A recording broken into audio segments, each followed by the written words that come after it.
음모라는 거는 여러 가지 방어하는 몸에 꼭 필요한 거지만 문화적 영향을 많이 받아서 필요 없이 느껴지거나 또는 많아야 된다든지 하는 생각의 차이가 좀 있는 것 같습니다.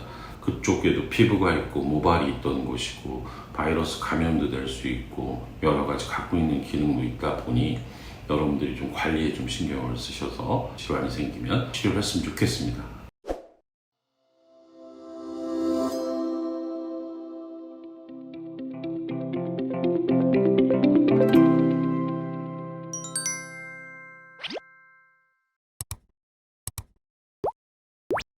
안녕하십니까. 벨라조 원철TV 산부인과 전문의 원철입니다.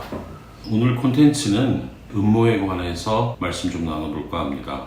사실 외래에 앉아있다 보면 음모 관련한 환자분들이 많이 줄었어요. 그리고 과거와는 다른 형태를 보여줍니다. 음모는 계절하고 관계가 많지 않습니까? 그러다 보니까 여름에는 좀 그런 관심, 궁금증 또는 불편함으로 병원에 오시는 분들이 좀 있어서 그런 얘기 나눠볼까 합니다. 제가 이 일을 시작했던 2000년대 초반에는 문화적으로는 음모에 대해서는 음모가 많아야 된다. 즉 음모가 양이 적은 분들은 오히려 이식 시술을 희망하는 경우가 많았습니다. 저 역시도 한 2010년까지는 그런 환자가 아주 많지는 않지만 한 달에 한두 명 정도의 환자들이 본인의 모발을 이용해서 음모에 이식하는 그런 시술을 했었습니다. 그런데 그건 하나의 문화적 영향인 것 같습니다. 여러분들이 아시겠지만 음모라는 거는 여러 가지 방어하는 몸에 꼭 필요한 거지만 문화적 영향을 많이 받아서 필요 없이 느껴지거나 또는 많아야 된다든지 하는 생각의 차이가 좀 있는 것 같습니다.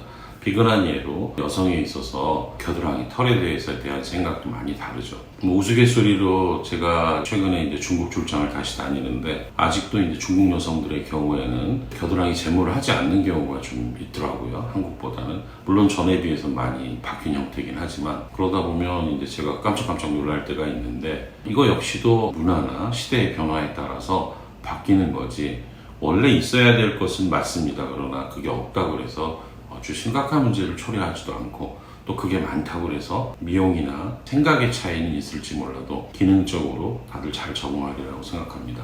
다시 화제를 돌아가서 음모에 대해서 말씀을 드리자면 과거에는 음모 이식을 많이 했었죠. 근데 지금은 어떻습니까? 여성들이 운동을 한다든지 짧은 옷을 입는다든지 특히 비키니 라인이 있는 수영복을 입는 여름이 되면 제모에 관심들이 많습니다.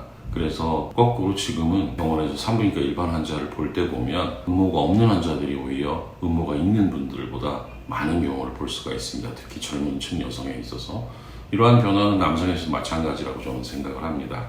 그런데 우리가 좀 주의해야 될 점이 있습니다. 음모를 제거하는 방법 중에는 병원에서 레이저 같은 시술을 받기도 하고요. 본인이 직접 깎기도 하겠지만 또는 왁싱샵에 가서 왁싱을 받기도 합니다. 다 어떤 방법이고 본인이 편한 방법으로 하시면 되겠지만 여기는 대음순이라는 부분에 음모가 있거든요. 소음순에는 음모가 있지 않습니다.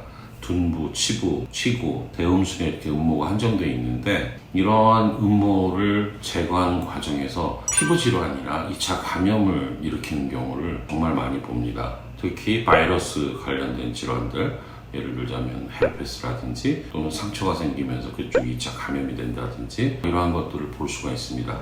따라서 본인이 과거에 그런 헤르페스라든지 질환을 앓고 있는 분들께서는 왁싱샵에서 왁싱을 하더라도 병원에 와서 진찰을 다시 받고 필요하면 사전에 그런 약들을 바르거나 복용하기를 추천드립니다. 우리가 보는 그런 음모는 사실은 기능으로 따지자면 외부로부터의 충격을 방어하는 효과가 있겠고요. 또 우리가 땀이 난다든지 했을 때 그런 것에 대한 보호작용도 있습니다. 음모가 있다 보면 당연히 냄새가 좀 날 수도 있고요.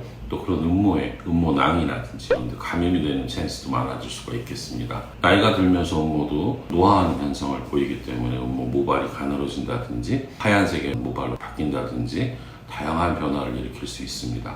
제가 오늘 말씀드리고 싶은 건 우리가 겨드랑이를 제모하는 과정에 있어서 어떤 분은 어떤 식으로 제모를 하든 지금의 한국 여성들에 있어서는 대부분이 제거를 하겠죠. 그럴 때 어떤 방식이든지 관계가 없겠지만 또 그 부분에 생기는 문제들도 다 지금은 잘 해결하지만 최근에 발전한 음모에 대해서는 여러분들이 조금 방관하는 경우를 가끔 볼 수가 있습니다. 그쪽에도 피부가 있고 모발이 있던 곳이고 바이러스 감염도 될 수 있고 여러 가지 갖고 있는 기능도 있다 보니 여러분들이 좀 관리에 좀 신경을 쓰셔서 질환이 생기면 치료를 했으면 좋겠습니다. 그럴 때 어딜 가야 되는지 잘 모릅니다. 사실 피부과에 가서 그런 부위를 내놓고 보이기도 참 쉬운 일이 아니고 또 산부인과 선생님들 같으면 그런 부위에 대한 피부 질환에 대해서 사실 저도 전문이지만 공부를 하지 않으면 잘 모릅니다. 저희들이 질염이라든지 이런 건 잘 볼 수 있지만 사실 외음염에 대한 구체적인 공부를 받은 분이 많지는 않다고 저는 생각을 합니다. 따라서 그 부분에 뭐 종기가 난다든지 성병으로 인한 곤지름이나 바이러스 감염으로 인한 합병증이 생긴다든지 아까 말한 헤르페스가 있다든지 또는 산부인과 고유질환이 바톨린 낭종이 생긴다든지 했을 때 피부과를 가야 되나 항문외과를 가야 되나 뭐 산부인과를 가야 되나 이렇게 혼란스러울 때가 있습니다. 그것은 그런 병에 오랫동안 환자를 보고 있는 병원을 찾아보시고 여러분들의 관리를 잘 하시기 바랍니다. 더운 여름, 습한 여름, 특히 지금은 장마 때문에 고생을 하는데 이럴 때는 똑같이 다른 곳과 마찬가지로 피부 질환이 생기는데 이 부위는 남한테 말하기도 어렵고 또 치료받는 것도 잘 모를 수 있으니 사전에 그런 것들에 대한 한 번쯤 정보를 습득하시기를 권해드립니다.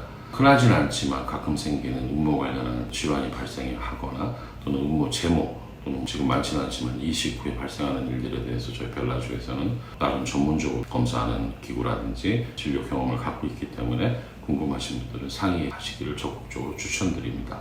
감사합니다.